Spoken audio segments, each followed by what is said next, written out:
Hello, everyone. Thank you so much for joining our virtual summit today. We're excited to have a wonderful presenter here with us.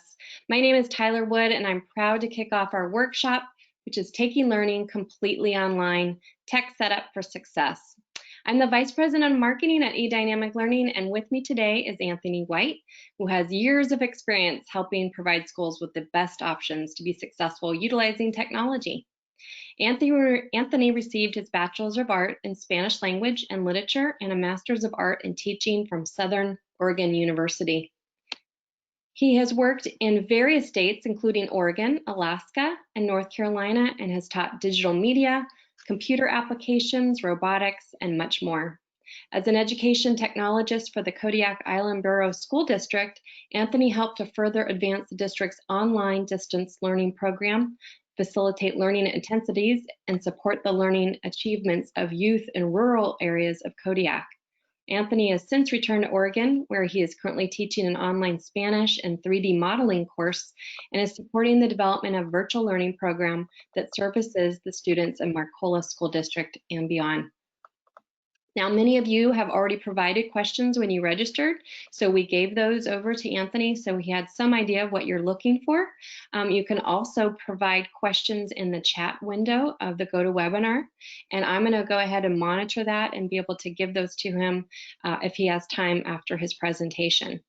So you will be on mute, but like I said, go ahead and feel free to pose your questions. And one way or another, we'll get those questions answered even if we can't right now. So with that, Anthony, thank you so much for being here, and I'm going to let you take it from here. Awesome. Thank you, Tyler. And hello, everyone out there on the interwebs. Thank you very much for being a part of this presentation, Taking Learning Completely Online.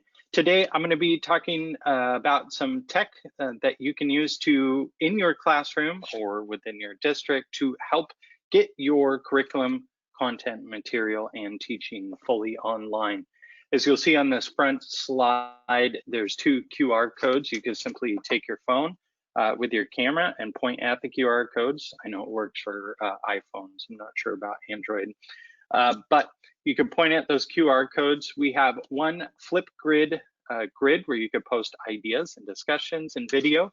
And we can just keep that conversation rolling. And then if you want to open up this presentation in a separate window or just have it to reference later, the other QR code here will allow you to do that. There are also links to in this presentation, so it would be beneficial to save it and open it up in a new window. I'll also have these links available at the end of the presentation.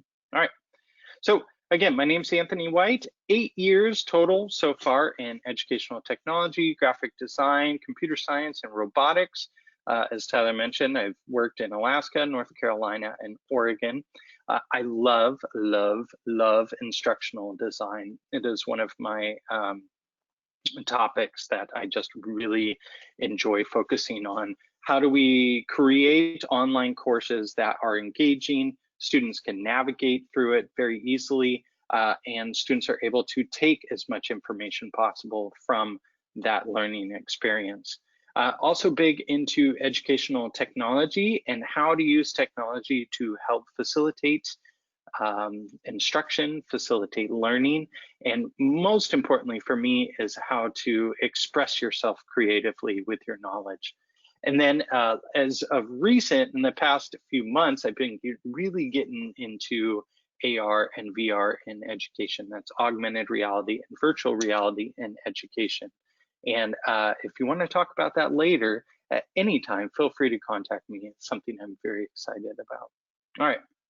So, you know, it's been fairly crazy for me, as I'm sure it's been for all of you.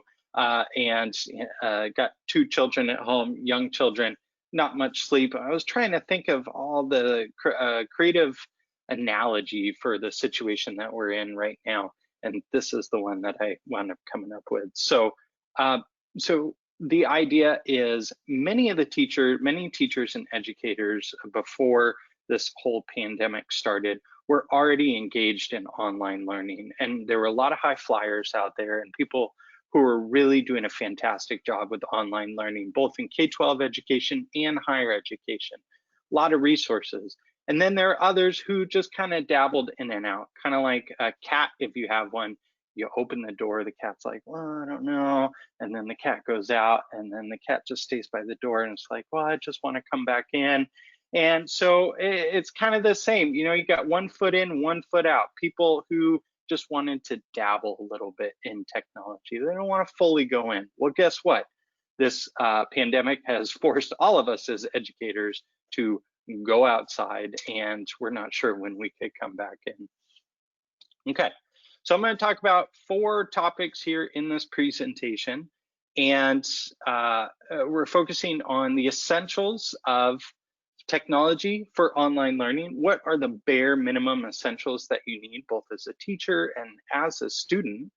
And then we're going to talk about curating content, creating content, and connecting you with your students and other stakeholders. Now, this is a quick presentation. This covers a very small amount of tools that are available out there, but I'm going to share with you some of my favorite tools that I've used to bring your class fully online. All right, we're going to start now with the essentials. So with the essentials for online learning, my opinion, the essentials are sight and sound, right? We are online, but we still want to connect. So it's really important that we're able to see each other. We are visual creatures. And it's very important that we're able to hear each other. So when it comes to sight, the most essential component of being able to be seen by your students is obviously having a webcam. As you can see on my laptop, my camera works pretty well. Not the highest quality of video. I could certainly get a USB webcam and attach that and have it be significantly better.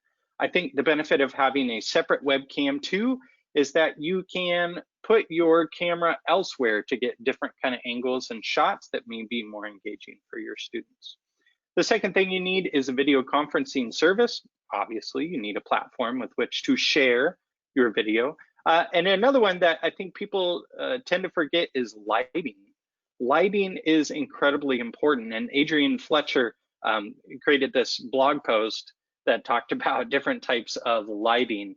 And front face lighting is good. Back lighting, no bueno. Side lighting, a little too dramatic. Front lighting, perfect. And as you can see, I have kind of the side lighting going on here right now, but I think it works. Nice ambient light. All right, and we talk about sound. Sound is incredibly important. Actually, you probably need sound more than you would need video. I kind of crossed out built-in mic.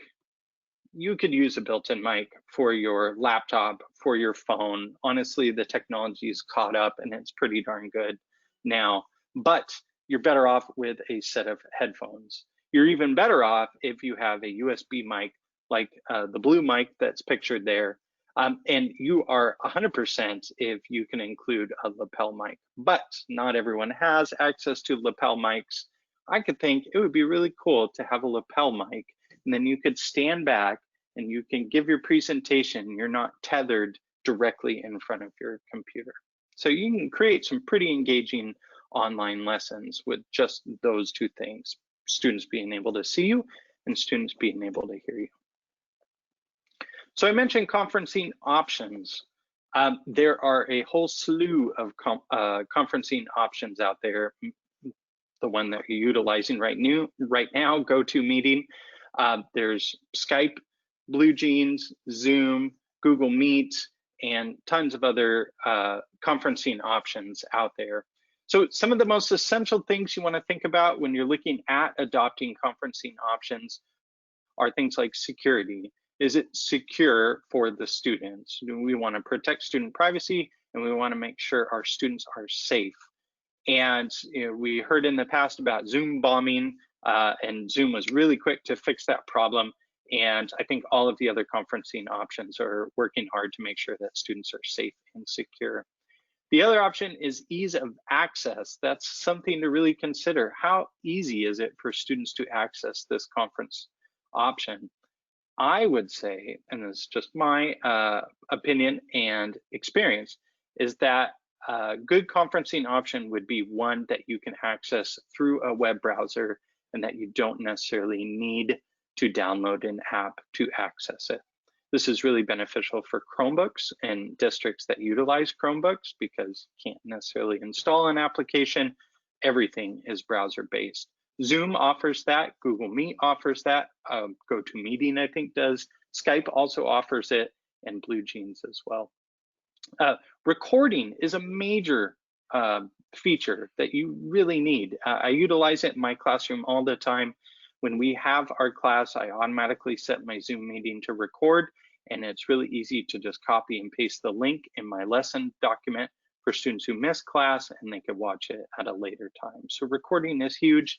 Even better if that conferencing option has editing options for your video. Screen sharing, that is a must. Obviously, I wouldn't be able to give you a presentation today if I wasn't able to share my screen. And then other options such as built-in interactivity. I use Zoom in my classroom, and I use breakout rooms a lot with my Spanish students. I break them out into small groups. They engage in conversation. We come back together and we talk about what they learned. And what's really convenient is I can pop into those different breakout sessions and they can ask me questions as they need. So there are also other add-ons and things for some of these video conferencing options that really enhance interactivity. Hey, Anthony, real quick, there's a good question before you move on. It says, what are your thoughts about using conferencing options that are built into an LMS platform versus a separate purchase of a conferencing only app? Even better. That would be a most preferred option, to have it integrated into your learning management system. I talked a bit about this yesterday. The more clicks students have to do, the more you are more likely to lose them in that process. If they have to click here and go there and download this and log in here and do that, you're going to lose a lot of them in the process, especially if they're a younger audience. So if it's all housed within one, that is awesome. So I wanted to talk about one tool that I was made aware of through EdCamp, and I was looking at potentially offering a virtual EdCamp. If you've never heard of it, it's really cool PD opportunity. And they referred me to Unhangout, which is created by MIT. And it's an open source platform for running large scale participant driven events online. It is really cool. And I think we do have enough time to just quickly watch this. It's just so awesome. Can you, let me pause that. Can you hear the audio? Yes. Let you know if you can't. You know what? I can't hear that. That's all right. Okay, so Unhangout is just a really fantastic option for PD. I think I necessarily probably wouldn't use it for classroom experience, but I definitely would consider using it for a PD experience. I think it's really easy to use. It's really easy to get people connected, and offers a lot of functionality. So I highly encourage you to go and check out the website. All right, so now we're going to talk about curating content.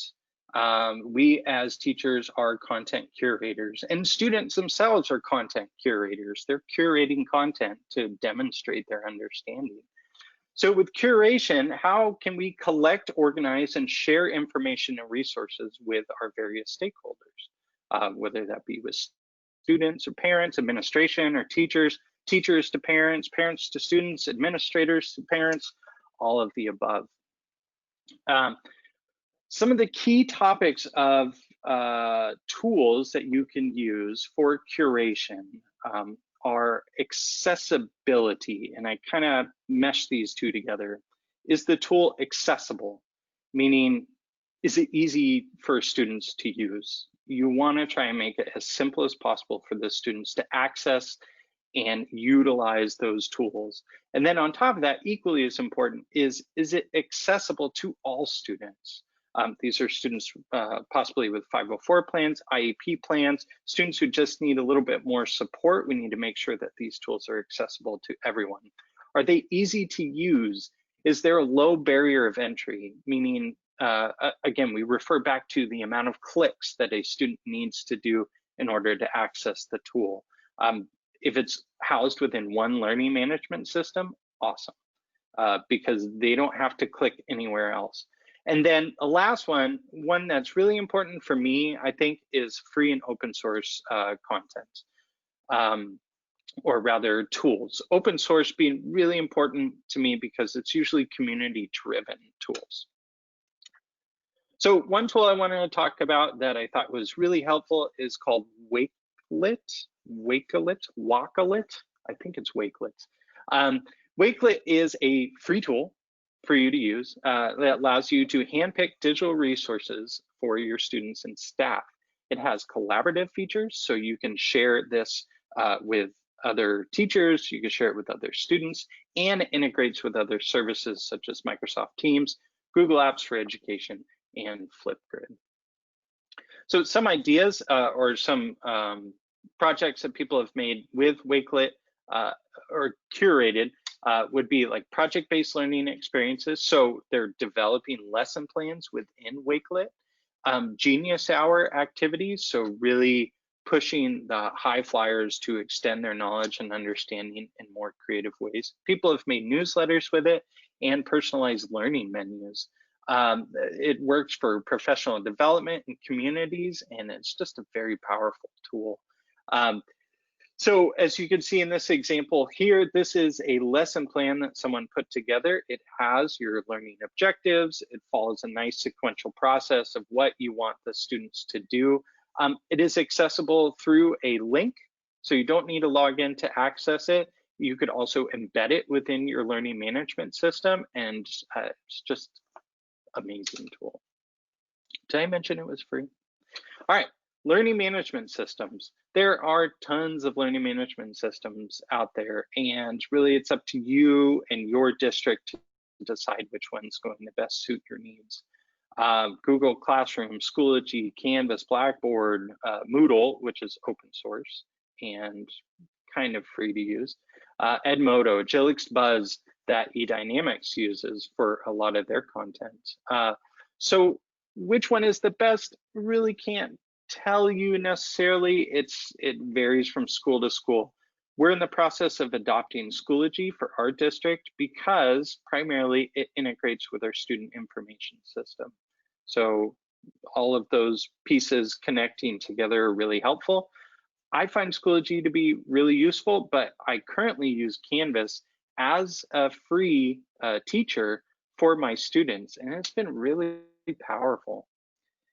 Another topic of curating classrooms, and I had to throw this in here, curating content, is Bitmoji classrooms. This is all the rage right now in the Twitter sphere and Facebook sphere and in the educational realm. People are creating these Bitmoji virtual classrooms in Google Slides with all of this content in here is clickable. And that's really awesome. So if you caught this presentation, if you scan the QR code and you want to view this later, this is a clickable link and will take you to more instructions on how to create Bitmoji classrooms. It's pretty phenomenal. All right. So with, going back to learning management systems, we just want to make sure that they're mobile friendly, user friendly, and allow for us to communicate together as teachers and allow us to build a community of learners. All right.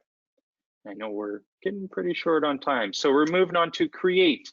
What tools are available for students, educators, and administrators as well to creatively represent their knowledge and understanding?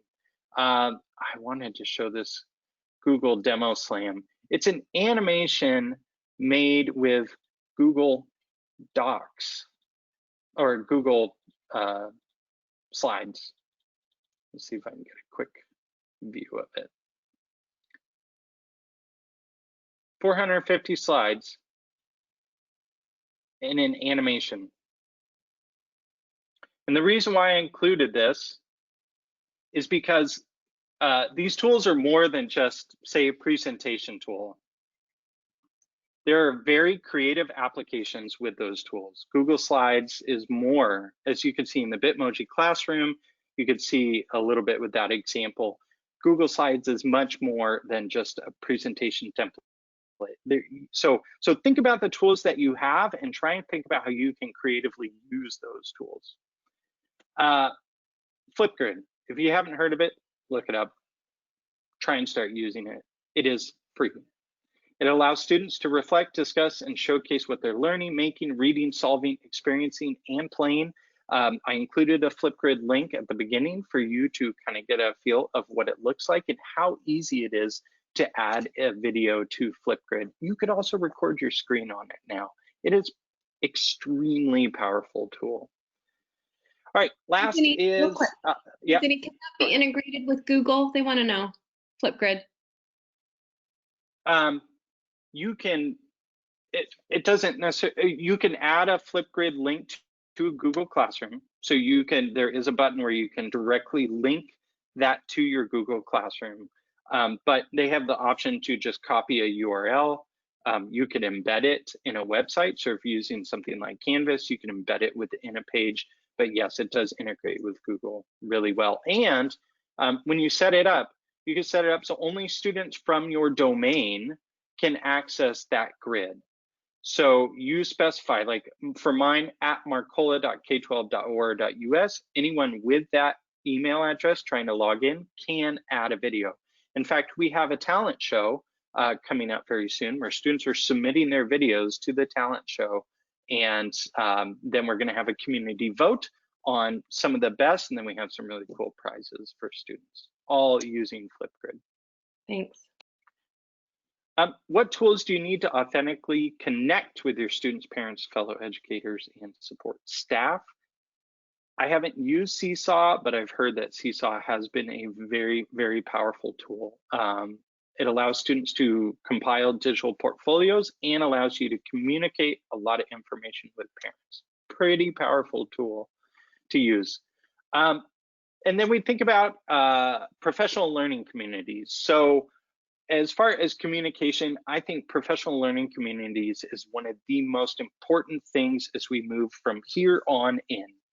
You really need a platform that you can use for your teachers to talk together, to share ideas, tips, tricks, resources, templates, feedback, curriculum, collaboration ideas, project-based learning experiences, successes, failures, assessments, and so on and so on. There is so much information out there.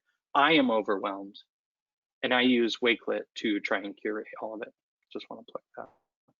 It is just a lot of information. So your best bet is to try and create a local professional learning community so that way you can curate and share everything together of what works and what doesn't work. In district, some options may be Google Groups or Microsoft Teams. Out of district, me personally, I found a ton of resources in Facebook educator groups.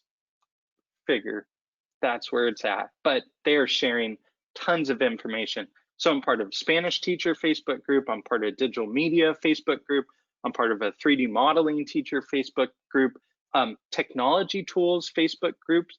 And in fact, in the collaborative document, I'll link all those Facebook groups that I have, and feel free to link yours as well. And Twitter is another great platform to build a professional learning community.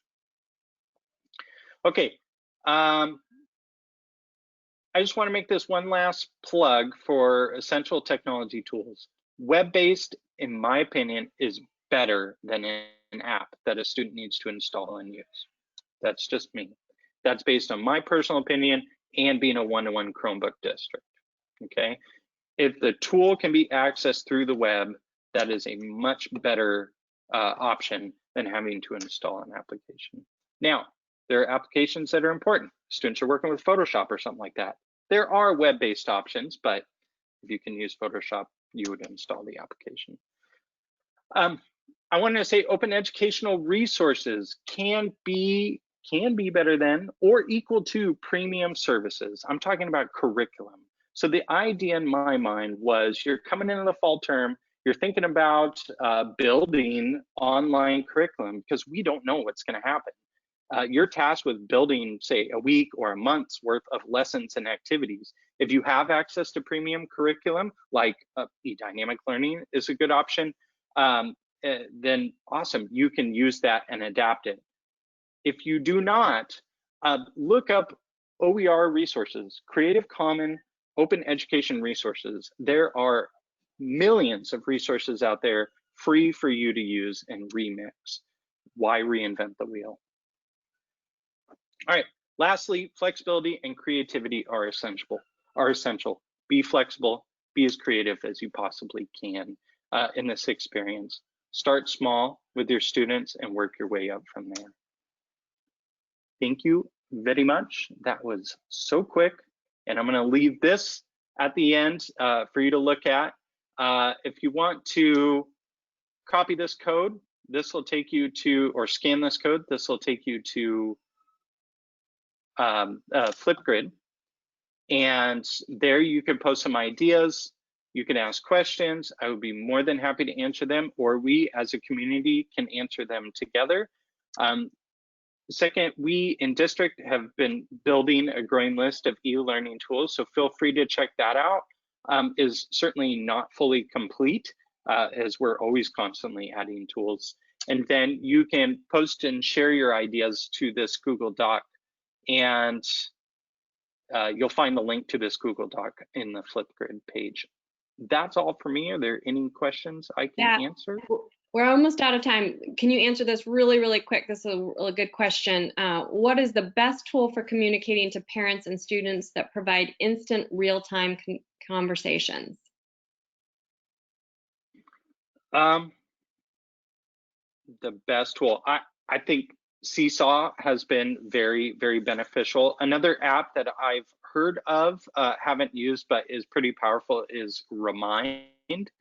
And Remind is good because it is an app that you can install on your phone, but I think you can integrate it with your phone number as well, so that way you get text messages for that. Thanks, Anthony. I mean, you just gave us a wealth of information. We're gonna let you guys go because I know many of you are going to some other sessions. I want you to know this is being recorded, so we will have this session up on our website very soon for you. Also, Anthony's given you all these links that you can go to interact with him and learn from him. I did want to tell you, you will receive a certificate of your participation today. Some schools are allowing that as a PD piece, so that's great. And also, we're sending a survey to you so you can provide more questions if you want. I know so many of you wrote. Anthony, you got such great feedback. Everyone really appreciated all the amazing tools that you mentioned here. Again, and just so you all know, we have many more sessions going on till 5 p.m. here Eastern. So if you want to join any additional sessions, we have more that you can attend. But thank you so much, Anthony. You're always a wealth of knowledge. It's just great to have you here with us. So thanks so much, everyone, and have a great rest of your weekend. Thank you, everyone. Enjoy. Bye.